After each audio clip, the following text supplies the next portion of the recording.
Bé, primer de tot, agrair-vos que hàgiu aguantat tota l'estona mentre hem estat a dintre.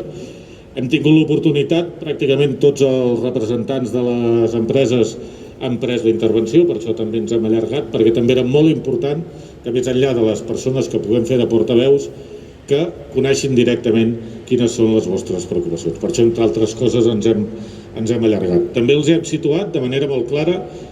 Ens diuen que en les vostres empreses o en les direccions de les vostres empreses, especialment la Conselleria d'Empresa, té comunicació permanent i que els hi preocupa molt, tot el parc de proveïdors, allò bla, bla, bla, bla, bla. Dic, bueno, doncs està molt bé que parleu amb les empreses, heu de parlar també amb els treballadors i les treballadores i els representants. I hem fet la proposta que es creï una comissió de seguiment, que es parli directament i que es pugui interpretar i saber exactament la Conselleria d'Empresa què els hi diu a les vostres empreses i les empreses què els hi diuen a la Conselleria, perquè jo crec que això és clau. Animar-los a seguir mobilitzant. Jo crec que en aquests moments la mobilització ja està donant els seus resultats, tant dels treballadors i treballadores de Nissan com de totes les empreses auxiliars. Ja estem fent dubtar a Nissan, no podem dir més enllà com acabarà, però sí que podem dir que segurament la decisió inicial que van plantejar segur que no és exactament la mateixa que van plantejar. I això és per la mobilització sindical.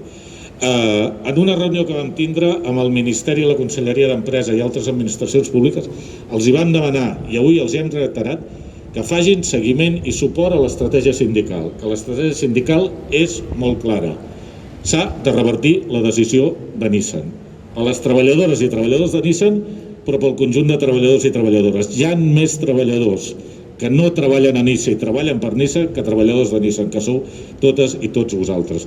I que esteu a Barcelona, al Baix Llobregat, al Penedès, a la Selva, a la Conca de Barberà i a no sé quantes poblacions d'arreu de Catalunya. Per tant, l'impacte també d'equilibri territorial també és molt important. I per tant, seguir-vos animant que les organitzacions sindicals tenim molt clar el que s'ha de fer, que s'ha de revertir la decisió de Nissan i que nosaltres necessitem llocs de treball de qualitat i industrials, que no volem altres events ni que Nissan sigui un mercadeig per altres qüestions. Moltes gràcies, molts ànims i molta força.